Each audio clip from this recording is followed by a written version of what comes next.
प्रकाश अम्बेडकर हो, चाहे बहन मायावती जी हो, चाहे साउथ के बीसी के पार्टी के त्रिमावलन जी हो, चाहे चंद्रशेखर आज़ाद हो, चाहे तेजस्वी यादव हो, चाहे अखिलेश यादव हो, या इस तरह के नीतीश जी सहित, स्टालिन जी सहित जितने भी बहुजन समाज के नेता हैं, मैं उन सबसे एक सवाल करना चाहता हूँ। इस समाज का एक जिम्मेदार सिपाही होने के नाते, डॉक्टर बाबा साहेब अम्बेडकर जी का एक सिपाही होने के नाते, कि हमारे इतने सारे नेता होने के बावजूद और जनसंख्या में 88% होने के बावजूद हमारे लोगों के हक अधिकार के मुद्दे अभी भी पीछे क्यों हैं? अभी भी हमारी कोई सरकार अगर SC ST या OBC का रिजर्वेशन उनकी संख्या के अनुरूप बढ़ाने का प्रस्ताव कैबिनेट में पास करती है और विधानसभाओं में पास करती है और उसके बाद राज्यपाल उसको रोक के बैठ जाते हैं, तो देश में राज्यपालों के अंदर इतनी हिम्मत अगर आ रही है तो कहाँ से आ रही है कि वो देश के संविधान के खिलाफ जाके अपनी मनमर्जी से किसी चीज़ को कैसे रोक सकते हैं? सरकार के किसी निर्णय को पुनर्विचार के लिए भेजना उनको अधिकार है, लेकिन रोक के रखने का उनको अधिकार नहीं है। हम अलग अलग पार्टी चला रहे हैं, लेकिन सामाजिक कॉमन मुद्दे पे भी एकजुट नहीं हो रहे हैं। इस तरह की राजनीति से किसी को क्या हासिल हो जाने वाला है? ये तमाम बहुजन समाज की पार्टियां आखिर मिनिमम कॉमन एजेंडा बनाकर इनको कॉमन मुद्दों पर एकजुट आने में क्या तकलीफ है, क्या प्रॉब्लम है? ये कैसी राजनीति जो समाज को कमजोर होता देखकर समाज के ओर पर होने वाले उत्पीड़न के खिलाफ भी एकजुट होकर मजबूती से लड़ नहीं सकते? ऐसी राजनीति करने का फायदा क्या है? कभी 1975 में ट्राइबल सब प्लान बना, 1979 में शेड्यूल कास्ट कंपोनेंट प्लान बना, उसके बावजूद सरकारों की इतनी हिम्मत क्यों है कि इन वर्गों का वोट लेने के बावजूद उनको स्पेशल कंपोनेंट प्लान फंड के हिसाब से उनको प्लान फंड में एलोकेशन नहीं होता, और अगर होता है तो जो नॉन डाइवर्टेबल और नॉन लैप्सेबल होने के बावजूद वो लोग लैप्स कैसे हो जाता है, डाइवर्ट कैसे हो जाता है, उस पर सरकारें संवैधानिक जिम्मेदारी से कैसे बच जाती हैं? और बचने के बाद हमारे सांसद, विधायक, मंत्री क्या करते हैं? क्या उनको इन सारे मुद्दों पर मिल के आवाज़ नहीं उठानी चाहिए? नमो बुद्धाय, जय भीम, जय भारत, जोहार साथियों। आज आपके सामने आकर बड़ा अच्छा लग रहा है। कुछ बेहद महत्वपूर्ण मुद्दे थे जिस पे बात करनी थी। अभी 2-3 दिन से कुछ इस तरह की चीज़ें देखने में आ रही हैं जो दिल को दुख पैदा करती हैं। एक इतने सारे फोटोग्राफ ट्विटर पे देखने को मिल रहे हैं जिसमें देश की राष्ट्रपति, प्रथम नागरिक द्रौपदी मुर्मू जी जगन्नाथपुरी के दिल्ली के एक मंदिर में जाती हैं और उस मंदिर में लकड़ी का एक बैरिकेड आगे डला हुआ, उसके वो पीछे खड़ी है। पुजारी लोग मंदिर के अंदर हैं। एक और फोटो डला हुआ उसी दिन का जिसमें देश के रेल मंत्रालय के मंत्री अश्वनी जी वो उसके अंदर खड़े हुए हैं। तो ऐसा क्यों? इसी तरह की सूचनाएं पहले भी मिली थी जब पूर्व राष्ट्रपति रामनाथ कोविंद जी जगन्नाथपुरी या पुष्कर के मंदिर गए तो उनको मंदिर में प्रवेश नहीं करने दिया। मैं पूछना चाहता हूं कि मंदिर में जाने पर अगर दलितों का, आदिवासियों का, पिछड़ों का अपमान होता है तो फिर अपमान कराने के लिए वो क्यों जाते हैं? आम व्यक्ति है, मजदूर है, किसान है, तो भी उसी तरह का अपमान, और राष्ट्रपति बन जाए तो भी उसी तरह का अपमान। हम देख रहे हैं कि उत्पीड़न की घटनाएं खत्म होने का नाम नहीं ले रही हैं। आम मजदूर के साथ, आम किसान के साथ तो अन्याय होता ही है, शोषण होता ही है। हमारी बहन बेटियों की इज्जत लूट के बलात्कार करके हत्या होती है, वो रुकने का नाम नहीं ले रही है। उनके ऊपर कोई भी पॉलिटिकल पार्टी अपनी आवाज़ बुलंद नहीं करती है। आज भी चाहे मूंछ रखने पर हत्या हो, चाहे गड़ा छूने पर हत्या हो, चाहे चश्मा पहनने पर हत्या हो, चाहे घोड़ा खरीदने पर हत्या हो, लेकिन दलितों के, आदिवासियों के, पिछड़े वर्ग के लोगों के साथ उत्पीड़न खत्म होने का नाम नहीं ले रहा है। आम व्यक्ति छोड़िए, राष्ट्रपति बनने के बाद भी उनका जो अपमानजनक व्यवहार है वो खत्म होने का नाम नहीं ले रहा है। मुझे सुबह मैं एक मानवर कांसीराम साहब की एक वीडियो सुन रहा था जिसमें वो कह रहे थे कि जिस समाज की गैर राजनीतिक जड़ें मजबूत नहीं होती उस समाज की राजनीति भी कभी मजबूत नहीं हो सकती। उस वीडियो को जब मैं सुन रहा था तो मुझे डॉक्टर बाबा साहेब अम्बेडकर की याद आई। उन्होंने भी कहा था कि जिस समाज की सामाजिक शक्ति कमजोर होती है उस समाज की राजनीतिक शक्ति भी कभी मजबूत नहीं हो सकती। आज हम देख रहे हैं, चाहे डॉक्टर बाबा साहेब अम्बेडकर के परपौत्र प्रकाश अम्बेडकर हों, चाहे बहन मायावती जी हों, चाहे साउथ के बीसी के पार्टी के त्रिमावलन जी हों, चाहे चंद्रशेखर आज़ाद हो, चाहे तेजस्वी यादव हो, चाहे अखिलेश यादव हो, या इस तरह के नीतीश जी सहित, स्टालिन जी सहित जितने भी बहुजन समाज के नेता हैं, मैं उन सबसे एक सवाल करना चाहता हूँ। इस समाज का एक जिम्मेदार सिपाही होने के नाते, डॉक्टर बाबा साहेब अम्बेडकर जी का एक सिपाही होने के नाते, कि हमारे इतने सारे नेता होने के बावजूद और जनसंख्या में 88% होने के बावजूद हमारे लोगों के हक अधिकार के मुद्दे अभी भी पीछे क्यों हैं? अभी भी हमारी कोई सरकार अगर SC ST या OBC का रिजर्वेशन उनकी संख्या के अनुरूप बढ़ाने का प्रस्ताव कैबिनेट में पास करती है और विधानसभाओं में पास करती है और उसके बाद राज्यपाल उसको रोक के बैठ जाते हैं, तो देश में राज्यपालों के अंदर इतनी हिम्मत अगर आ रही है तो कहाँ से आ रही है कि वो देश के संविधान के खिलाफ जाके अपनी मनमर्जी से किसी चीज़ को कैसे रोक सकते हैं? सरकार के किसी निर्णय को पुनर्विचार के लिए भेजना उनको अधिकार है, लेकिन रोक के रखने का उनको अधिकार नहीं है। क्या ऐसा तो नहीं है कि हम सामाजिक रूप से टुकड़े टुकड़े में बटे हैं, हम अलग अलग पार्टी चला रहे हैं, लेकिन सामाजिक कॉमन मुद्दे पे भी एकजुट नहीं हो रहे हैं? इस तरह की राजनीति से किसी को क्या हासिल हो जाने वाला है? ये तमाम बहुजन समाज की पार्टियां आखिर मिनिमम कॉमन एजेंडा बनाकर इनको कॉमन मुद्दों पर एकजुट आने में क्या तकलीफ है, क्या प्रॉब्लम है? ये कैसी राजनीति जो समाज को कमजोर होता देखकर समाज के ओर पर होने वाले उत्पीड़न के खिलाफ भी एकजुट होकर मजबूती से लड़ नहीं सकते? ऐसी राजनीति करने का फायदा क्या है?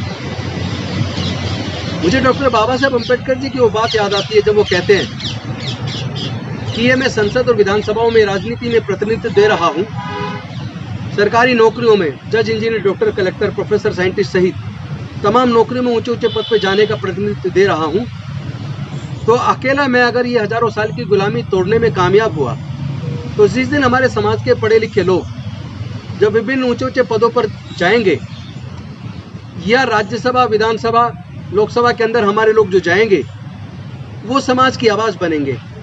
जब वो सारे मिलके समाज की अधिकार की लड़ाई को लड़ेंगे तो समाज को अधिकार सुनिश्चित हो जाएंगे, उनकी रक्षा हो पाएगी, कोई उनको वायलेट नहीं कर पाएगा, कोई हमारे अधिकार को छीन नहीं पाएगा। तो फिर इतने सारे सांसद होने के बावजूद, सैकड़ों सांसद, हजारों विधायक और लाखों ऑफिसर होने के बावजूद भी हमारे समाज के ऊपर होने वाले जुल्म का खत्मा क्यों नहीं हो पा रहा है? वो जुल्म खत्म क्यों नहीं हो पा रहे हैं? कभी 1975 में ट्राइबल सब प्लान बना, 1979 में शेड्यूल कास्ट कंपोनेंट प्लान बना, उसके बावजूद सरकारों की इतनी हिम्मत क्यों है कि इन वर्गों का वोट लेने के बावजूद उनको स्पेशल कंपोनेंट प्लान फंड के हिसाब से उनको प्लान फंड में एलोकेशन नहीं होता, और अगर होता है तो जो नॉन डाइवर्टेबल और नॉन लैप्सेबल होने के बावजूद वो लोग लैप्स कैसे हो जाता है, डाइवर्ट कैसे हो जाता है, उस पर सरकारें संवैधानिक जिम्मेदारी से कैसे बच जाती हैं? और बचने के बाद हमारे सांसद, विधायक, मंत्री क्या करते हैं? क्या उनको इन सारे मुद्दों पर मिल के आवाज़ नहीं उठानी चाहिए? तो आज आपके बीच आने का मुख्य कारण यही है कि हम लोग, चाहे हमारे लोग किसी भी पार्टी में हो, लेकिन क्या सामाजिक मुद्दों पर, कॉमन मुद्दों पर क्या वो सारे मिल के आवाज़ नहीं उठा सकते? आखिर ऐसी कौन सी मजबूरी है कि समाज चाहे कमज़ोर होता चला जाए, रिजर्वेशन लगातार ख़त्म होता जा रहा है, लेटरल एंट्री के माध्यम से इसमें स्पेसिफिक लिखा होता है, जो लेटरल एंट्री से पोस्ट निकलती है जिसमें डायरेक्टर, जॉइंट सेक्रेटरी लेवल की पोस्ट निकलती है, उस पर क्लियर लिखा होता है कि इसमें SC ST OBC के लोग अप्लाई ना करें। एक मेरे पास सामने किस्सा आया, एक यूनिवर्सिटी के अंदर इंटरव्यू था। जैसा कि आप जानते होंगे, यूनिवर्सिटीज़ के अंदर जो इंटरव्यूज़ होते हैं वो एक गवर्निंग बॉडी होती है और इंटरव्यू से सिलेक्शन होता है, कोई रिटन टेस्ट नहीं होता assistant professor, associate professor, professor बनने के लिए। तो वहाँ एक प्रिंसिपल मेरे पास, एक कॉलेज के प्रिंसिपल, दिल्ली के ही एक कॉलेज के प्रिंसिपल मेरे पास आए और उन्होंने बताया कि एक वैकेंसी थी, जनरल की वैकेंसी थी, लेकिन उस पर जितने भी कैंडिडेट इंटरव्यू देने आए उनमें जो बेस्ट कैंडिडेट था, जिसका पढ़ाने का भी लंबा अनुभव था 10 साल का करीब, वो by chance schedule caste community से था, लेकिन उस सब्जेक्ट में उसकी इतनी ज़बरदस्त पकड़ थी कि इंटरव्यू में उसका कोई मुकाबला न था। तो प्रिंसिपल साहब ने कहा कि मैंने कहा कि भाई ये बेस्ट कैंडिडेट है, इसको चुन लो।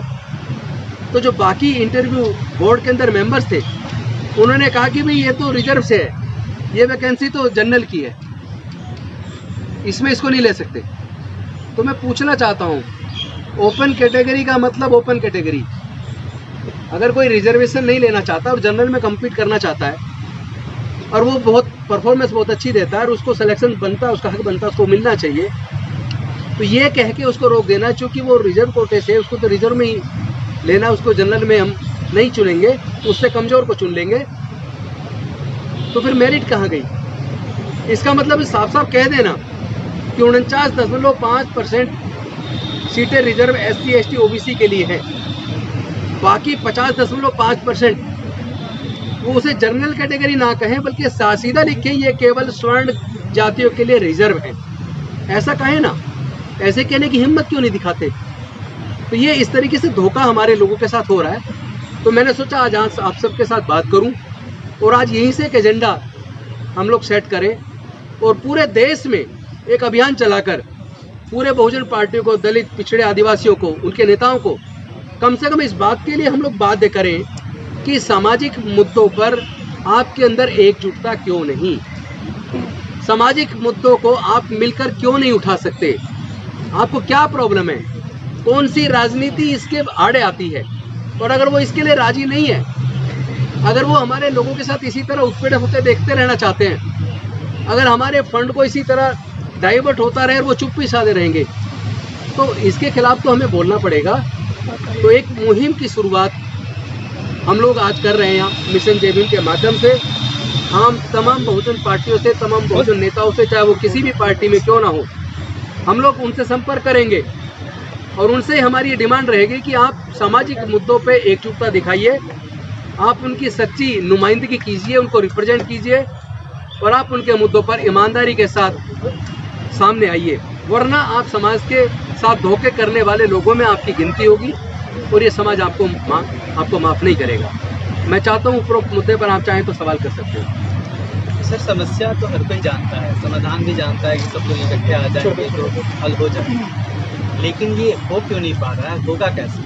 मुझे लगता है कि समाज को नेताओं के हिसाब से नहीं बंटना चाहिए, समाज को सामाजिक मुद्दे पर मिलके नेताओं को प्रेशराइज करना चाहिए कि आप इन मुद्दों पे या तो समाज साथ आए और जो राजनेता सामाजिक मुद्दों पे एक साथ आने को तैयार नहीं है उसको बायकॉट करना चाहिए समाज को। फिर तो नेताओं की बजाय जो समाज है उसके बीच में जाके काम करना ज़्यादा जरूरी है। निश्चित तौर पे समाज के साथ सामने जाके काम करना पड़ेगा और हमने संकल्प किया है पूरे देश में जाकर इस पूरे बहुजन समाज के बीच जाके हम लोग काम करेंगे, गांव-गांव में नुक्कड़ मीटिंगें लेंगे और पूरे समाज को एकजुट करके इसके लिए तैयार करें कि आपको अपने हक की लड़ाई लड़नी पड़ेगी, क्योंकि हमारे रिप्रेजेंटेटिव हमारे ट्रू रिप्रेजेंटेटिव नहीं है, वो हमारी आवाज़ संसद और विधानसभा में नहीं बन पा रहे हैं। तो इसलिए ऐसे लोगों को सबक सिखाने के लिए समाज को जागरूक करके इतना मजबूती से एकजुट करना पड़ेगा ताकि हमारे राजनेता मजबूर हो जाए।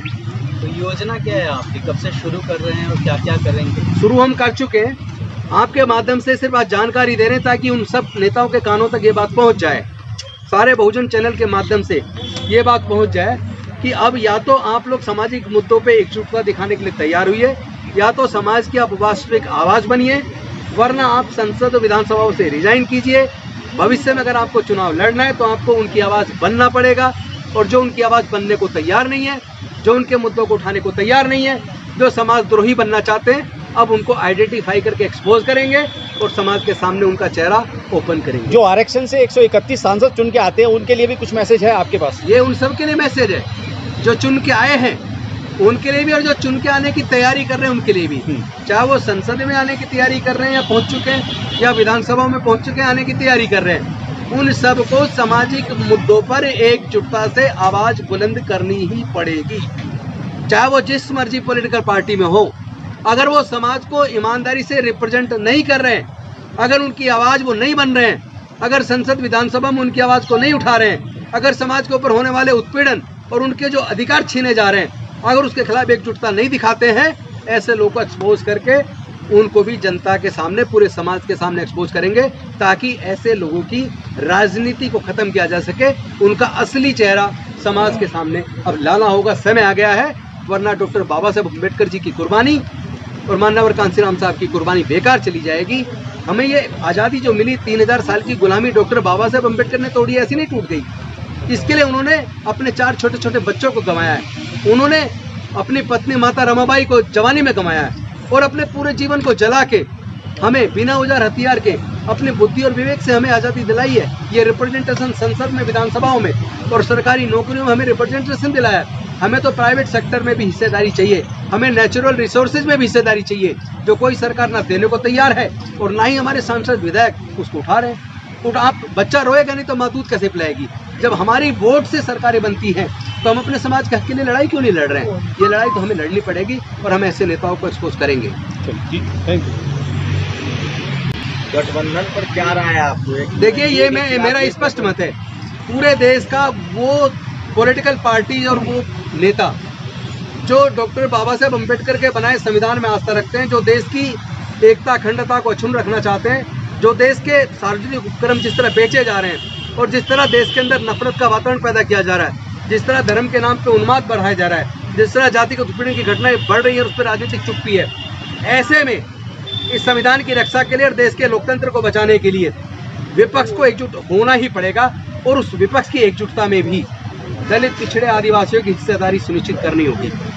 इसमें बाधा बनेगा, इस एकजुटता में जो बाधा बनेगा उसको एक्सपोज किया जाएगा और ऐसे लोगों को जनता के सामने एक्सपोज करके ऐसे लोगों की दुकानदारी को बंद करना पड़ेगा। सर, विपक्षी एकता की बात हुई तो कर्नाटक में बीएसपी को इनवाइट नहीं किया गया शपथ ग्रहण समारोह में। पटना में पिछड़ों के हाथ में है, नीतीश कुमार लीड कर रहे थे, तेजस्वी लीड कर रहे थे, वहाँ भी बीएसपी को बुलाया। मैं एक बात स्पष्ट कर देना चाहता हूँ सारे विपक्ष को, इन विपक्षी पार्टियों को देश के जितनी भी पार्टी है, चाहे वो बहुजन समाज पार्टी हो, चाहे वो बहुजन अगाड़ी हो, चाहे वो भीम आर्मी हो, चाहे दूसरी इनकी पार्टियां जितनी बनी हैं, इन सब को भी एकजुट करने की ज़रूरत है। क्योंकि यहाँ अगर आप भागीदारी सुनिश्चित अपने अंदर भी नहीं करते एससी और एसटी की, तो भी एकजुटता किसी काम की नहीं रहेगी। फिर समाज के साथ, देश के साथ धोखा हो जाएगा।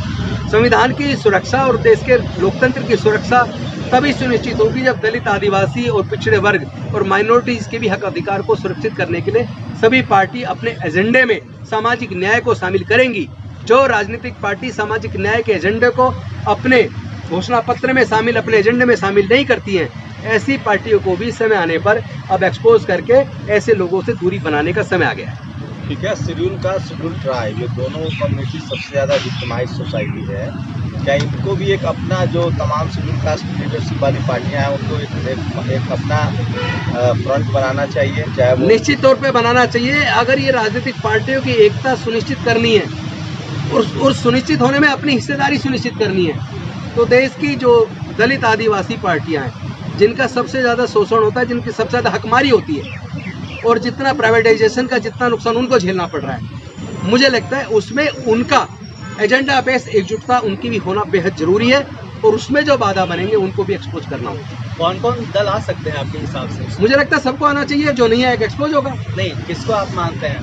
भाई पिछड़े जो तमाम दल हैं जो बीजेपी के साथ हैं, आप जब दलित, जो बीजेपी के साथ है वो ये तय कर ले कि संविधान को जिस तरह ताक पे रख के सत्ताधारी पार्टी निर्णय ले रही है।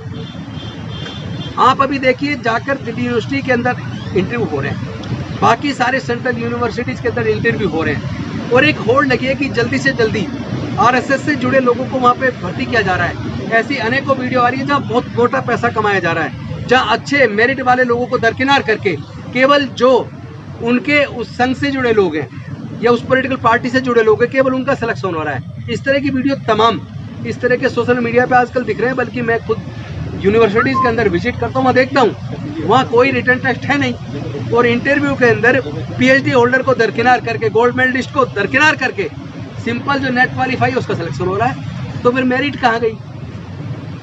तो ये सुनिश्चित करना पड़ेगा कि देश को अगर बचाना है, देश के प्रजातंत्र को बचाना है, तो हमें सारे मुद्दों पर और ख़ास तौर पे दलित, पिछड़े, आदिवासी और अल्पसंख्यक लोगों के हक अधिकार को सुनिश्चित करने के लिए ये एकजुटता बहुत जरूरी है। और संविधान बचेगा तो देश का लोकतंत्र बचेगा, लोकतंत्र बचेगा तो ये सारी पॉलिटिकल पार्टी बचेंगी, वरना शायद भविष्य में चुनाव भी ना हो। ठीक है, धन्यवाद। शुक्रिया।